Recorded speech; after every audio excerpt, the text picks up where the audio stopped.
Selamat pagi, siang, ataupun malam kepada Bapak Muji dan juga teman-teman. Sebelum memulai TED Talk presentation kali ini, izinkan saya untuk memperkenalkan terlebih dahulu. Nama saya Michael Nicholas Ranggajati dengan NIM 2107 0122 140 144. Oke, untuk TED Talk presentation ini saya mengambil tema otomotif yang sedang ngetrend sekarang. What should we leave behind? Antara hybrid, ICE, atau EV. Coba teman-teman bayangkan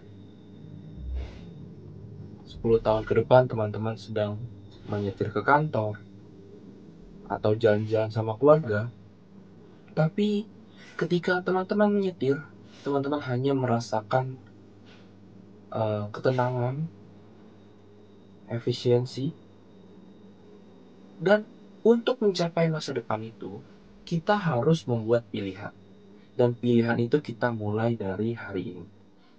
Dan pertanyaan saya, dari semua jenis kendaraan yang ada sekarang, apa yang harus kita tinggalkan? What should we leave behind? Antara ICE, hybrid, dan juga EV. Kita sudah 100 tahun lebih mengandalkan mesin yang berbahan bakar bensin dan juga solar, yang kita sebut sebagai internal combustion engine. Untuk sekarang, ICE sudah mencapai puncak teknologinya.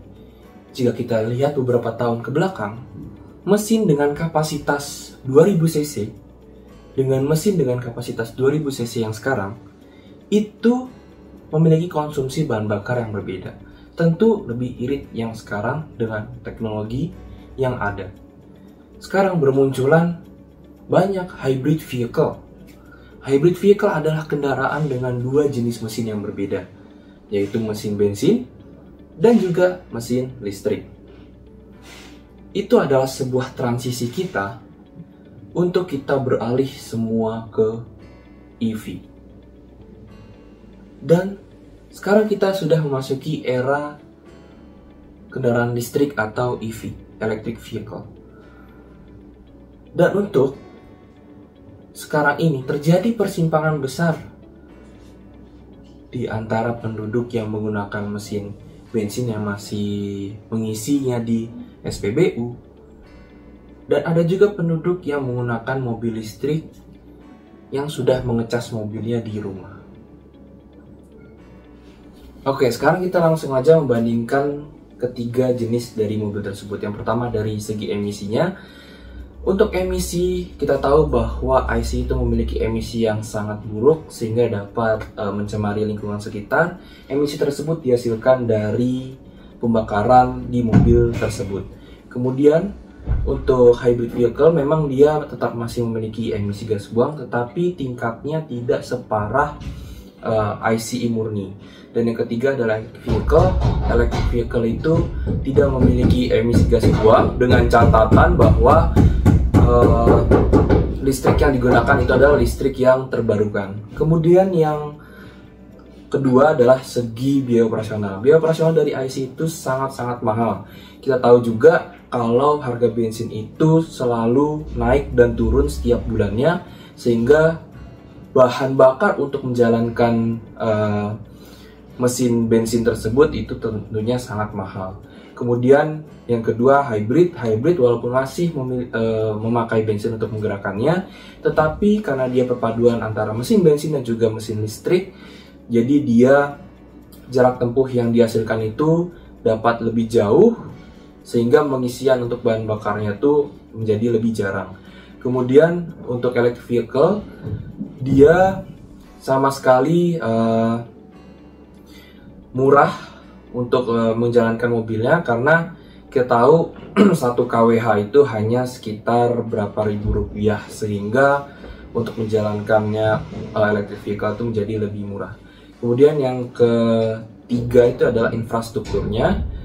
Infrastruktur seperti SPBU atau stasiun pengecasan itu untuk SPBU sudah merata di seluruh daerah, tetapi jika SPKLU itu belum merata di daerah perkampungan. Dia hanya tersedia rata di kota-kota besar. Sehingga kalau untuk mengisi ICE, mengisi bensin ICE atau hybrid itu lebih mudah, tetapi kalau EV itu memang masih agak sulit. Kemudian yang terakhir itu ada harga awalnya. Jadi kalau harga awal mesin mobil dengan mesin ICE itu memang lebih murah karena terjadi persaingan harga di beberapa perusahaan. Yang hybrid itu tentunya tidak murah ya, karena dia memiliki dua jenis mesin yang berbeda. Dan untuk yang EV untuk sekarang ini sudah ada beberapa yang murah, tetapi juga ada yang masih mahal. Oke, itu adalah perbandingan ketiga jenis mesin yang berbeda yang ada di Indonesia saat ini. Yang pertama itu adalah ICE, kemudian hybrid vehicle, dan juga electric vehicle. Nah, sekarang kalian kalau bertanya-tanya apa aja sih tantangannya kalau misalnya kita tuh pakai mobil listrik, apa sih kesulitannya? Jadi yang pertama, charger SPKLU itu masih belum merata alias sedikit.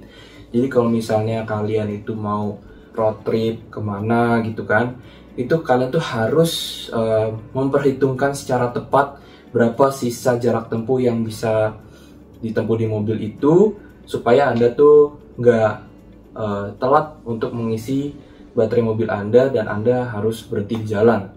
Kemudian karena di Indonesia ini adalah iklim tropis, jadi suhunya itu suka panas. Baterai mobil listrik itu tidak kuat terhadap suhu panas, sehingga perawatan yang dibutuhkan di mobil listrik di Indonesia itu mungkin sedikit lebih perlu diperhatikan dibandingkan di negara yang iklim dingin di luar sana.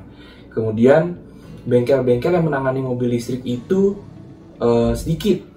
Bengkel-bengkel yang menangani mobil listrik itu biasanya bengkel langsung dari bengkel resmi dari brand mobil tersebut. Tidak ada bengkel umum yang menangani mobil listrik.